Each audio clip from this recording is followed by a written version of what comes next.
Assalamualaikum warahmatullahi wabarakatuh. A'udzubillahi minasyaitonirrajim. Bismillahirrahmanirrahim. Alhamdulillahirabbil alamin. Wassalatu wassalamu ala Rasulillah la haula wala quwata illa billah. Rabbi shrah li sadri wa yassir li amri wahlul 'uqdatam min lisani yafqahu qawli. Amin birahmatika ya arhamar rahimin. Sahabat Facebook ya yang berbahagia. Alhamdulillah sore ini kita bisa bertemu dalam acara ngabuburit bersama Kang Zainal. Ini adalah pertemuan yang kesekian sesungguhnya, akan tetapi biasanya lebih pada offline.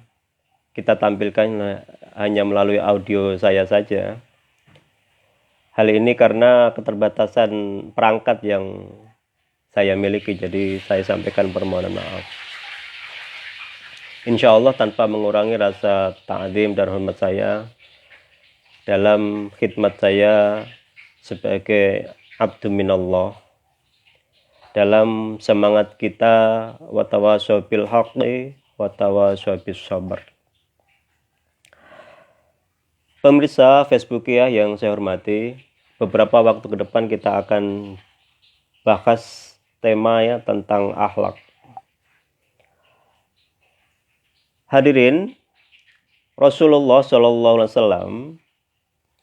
secara garis besar, secara umum beliau mengemban dua misi.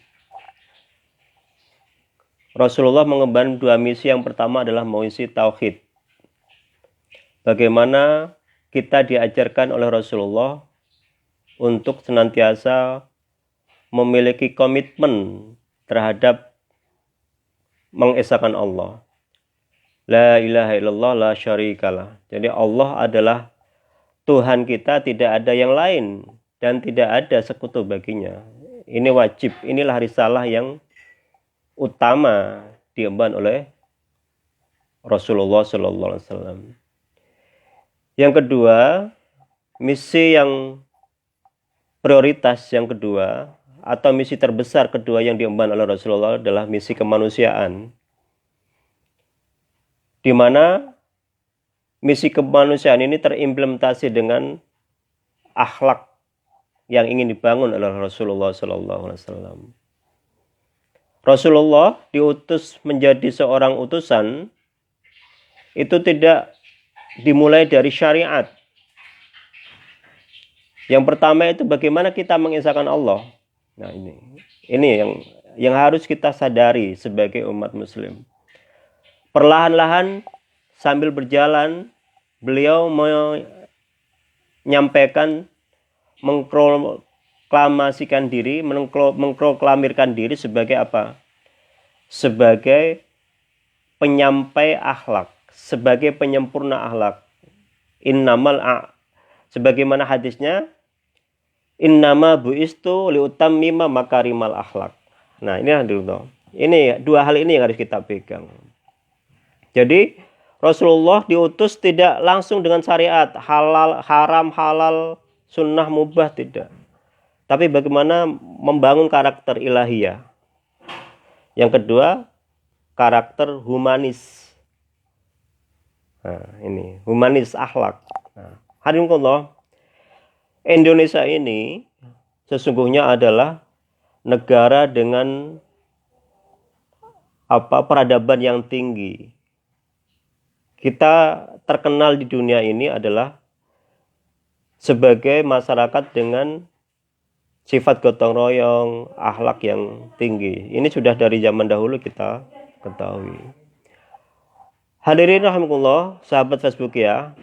Akan tetapi seiring berjalannya waktu, seiring perkembangan zaman, teknologi yang begitu tinggi, kita mengalami degradasi.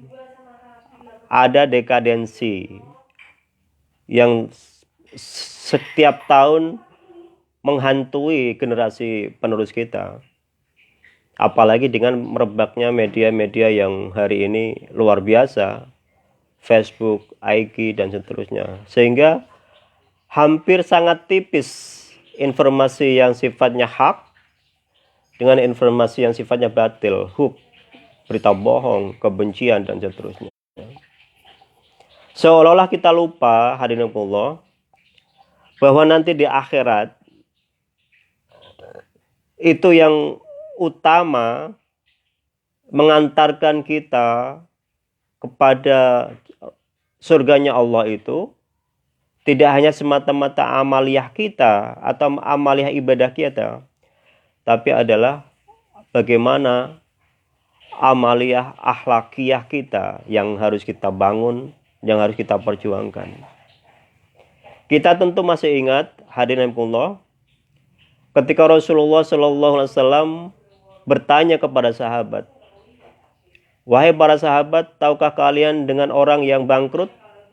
Muflis?" Kata Rasulullah bertanya kepada sahabat. Para sahabat menjawab, orang yang bangkrut adalah orang yang tidak memiliki harta benda, tidak memiliki apapun kekayaan di dunia. Dijawab oleh Rasulullah, bukan itu. Orang yang muflis adalah dia membawa segudang pahala ibadahnya selama di dunia, tapi pahalanya tidak cukup untuk menutupi kesalahan yang dilakukan terhadap manusia yang lain ketika masih di dunia. Nah, ini Bapak Ibu sekalian. Inilah yang harus kita ingat, harus kita selalu hati-hati. Jadi orang masuk surga tidak hanya semata-mata ibadah kita yang bagus, tapi bagaimana hubungan kita dengan orang lain juga baik. Nah, sahabat Facebook ya, dalam kesempatan ini saya ingin mengutip satu hadis Rasulullah SAW yang barangkali menurut saya relevan untuk kita renungkan secara baik, secara betul terkait dengan peristiwa-peristiwa yang terjadi belakangan. Hadirin Allah, hadis ini diriwayatkan dari Imam Muslim dari Abi Hurairah radhiyallahu anhu. Haddatsana bismillahirrahmanirrahim, haddatsana Abul Maiman qala akhbarona Syu'aib aniz Zuhri qala akhbirni Ubaidullah bin Abdullah bin Uqaibah Ibni Mas'ud an Abi Hurairah qala qama Arabi fabala fil masjid fatanawalahun nas liyaqa'u faqala lahumun nabiyyu sallallahu alaihi wasallam da'uhu wa hariku ala bolihi sajlan mimma'in au dhanuban mimma'in fa innama bu'istum muyassirin walam tub'atsu mu'sirin. Hadis Rasulullah sallallahu alaihi wasallam. Bagaimana pengertian pemirsa Facebook yang saya hormati? Rasulullah sallallahu alaihi wasallam ketika sedang berkumpul dengan para sahabatnya di Masjid Nabawi di Madinah, seketika didatangi atau datang seorang Badui Arab yang masih belum Muslim, masih Majusi atau Nasara. Kemudian seorang Badui ini ujuk-ujuk kencing di pinggiran masjid, di pojokan Masjid Nabawi. Nah, seketika pemirsa hadirin Allah, seketika para sahabat kaget, marah karena melihat masjid yang dibangga-banggakan, yang kita bangga-banggakan, ada orang yang mengencing atau yang kencing di dalamnya. Kita tidak tahu motifnya apa, apakah memang tidak tahu atau memang budaya yang seperti apa. Nah, mari Bapak sekalian kita renungkan ini. Jadi ada seorang Badui datang ke Masjid Nabawi ketika Rasulullah dan para sahabat sedang berkumpul, ujuk-ujuk dia kencing di pojokannya. Sahabat pada marah. Dalam satu riwayat ada yang ingin mukul, dihajar karena dianggapnya mungkin pelecehan, penghinaan dan seterusnya. Tapi apa kata Rasulullah?